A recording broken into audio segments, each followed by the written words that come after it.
ఈ 5 ఏళ్లలోనే మేనిఫెస్టోకు ప్రాధాన్యత వచ్చింది. ప్రతి ప్రభుత్వ కార్యాలయంలో అధికారి దగ్గర మన మేనిఫెస్టో ఉంది. ఇచ్చిన హామీల్లో 99% అమలు చేశాం. ప్రతి ఏటా అమలు చేసిన పథకాల గురించి ప్రోగ్రెస్ రిపోర్ట్ అడిగామని సీఎం వైఎస్ జగన్ అన్నారు.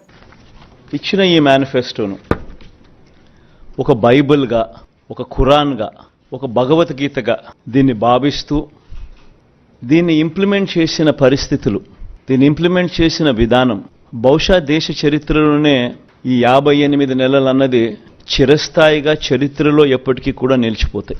2019లో ఇచ్చిన ఈ వాగ్దానాలన్నీ కూడా ఎంతో నిష్ఠగా మనం అమలు చేశాం. ఏ స్థాయిలో ఇది అమలు చేశాము అనంటే ఈ మేనిఫెస్టో అన్నది ప్రతి ప్రభుత్వ కార్యాలయంలో ఉన్న ప్రతి ఇంపార్టెంట్ అధికారి దగ్గర ఈ మేనిఫెస్టో ఉంది.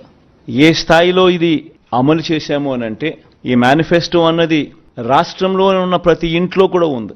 అంటే అన్నిసార్లు ఈ మేనిఫెస్టో వాళ్ళ ఇళ్లకు పంపించాం.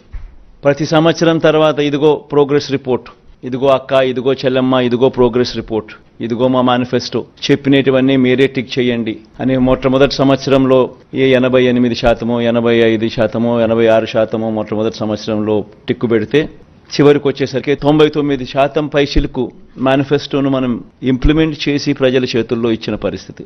ఇలా ఈ మేనిఫెస్టోను ప్రతి ఇంట్లో కూడా చేర్చిన పరిస్థితులు ఎప్పుడైనా ఉన్నాయా, ఏదైనా ప్రభుత్వం చేసింది అని అంటే అది కూడా ఈ 58 నెలల కాలంలోనే జరిగిందని కూడా చెప్పడానికి గర్వపడతా ఉన్నాం.